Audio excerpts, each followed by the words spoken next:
Hey, second grade, ready for your art lesson with your friendly neighborhood art teacher? For the past few weeks, we've been looking at found item art. Let's talk about that.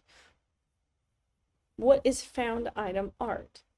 The material that an artist uses to make their art is called their media. Found object means that you make artwork out of objects that you find.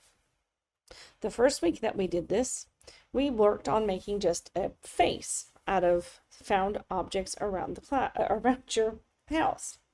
This was my example that I made. Used, rubber bands for the eyes and a bottle cap for one of the pupils. I used 2 Hershey Kisses for the mouth. And let's look at some examples that our students did. We've got 2 examples here. Other found items being, I love the Oreos and the goldfish for the nose. Again, a wire for the head that works fine. And I like the next one where they use the train tracks for the head and then wires for the hair. And it looks like some sort of maybe drumstick for the nose. But these were great. You guys did some really great found object faces. Then next week, we started working on making bodies for our found object people.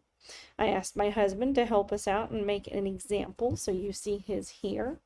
And we're going to look at some examples from our fellow students. We have someone who used, and I had to use this one. They used watercolor paints for the legs and looks like paint sponges for the feet. And then I see lots of paint brushes. It's a very artistic individual. But then I also like this guy who looks like he's been to the beach. He's got a beach ball for a head. He's got sunglasses on. I love those eyebrows.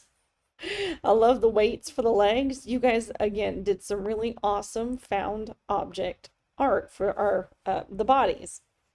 Last week, we did art on a found object. Instead of making something out of found objects, we took a found object and created art on it or with it.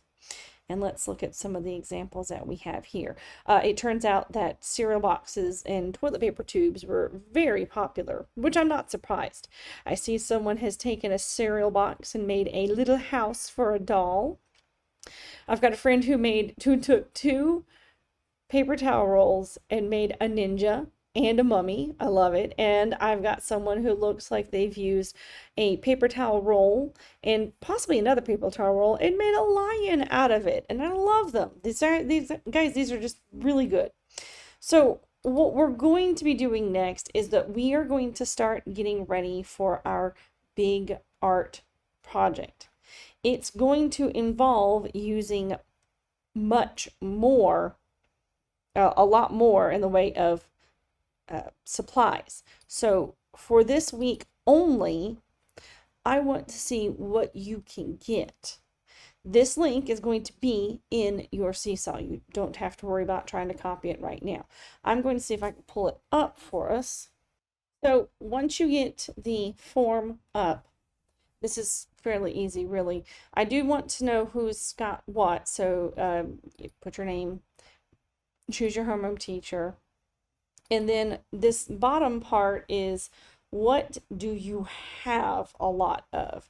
So on a scale of 0 to 3, so like if you know you have 0 toilet paper tubes around the house, you'll just pick 0. If you've got 1 or 2 of the big soda bottles, you could pick 1.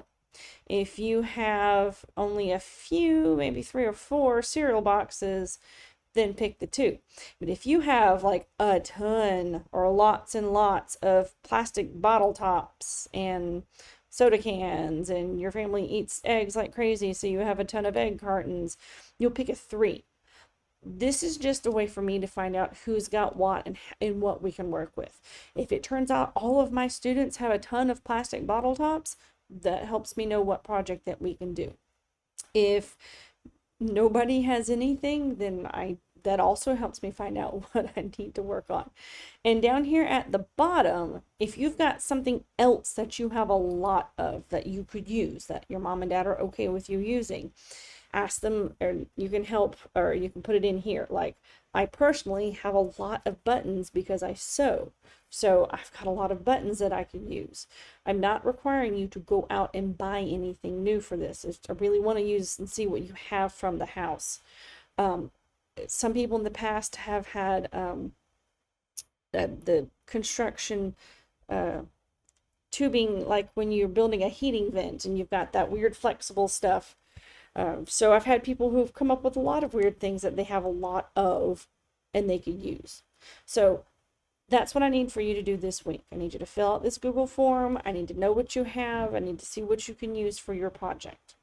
And then, of course, when you're done, hit submit. I'm not going to hit submit because that would submit my answers. All right, that's it for this week. Thanks, guys.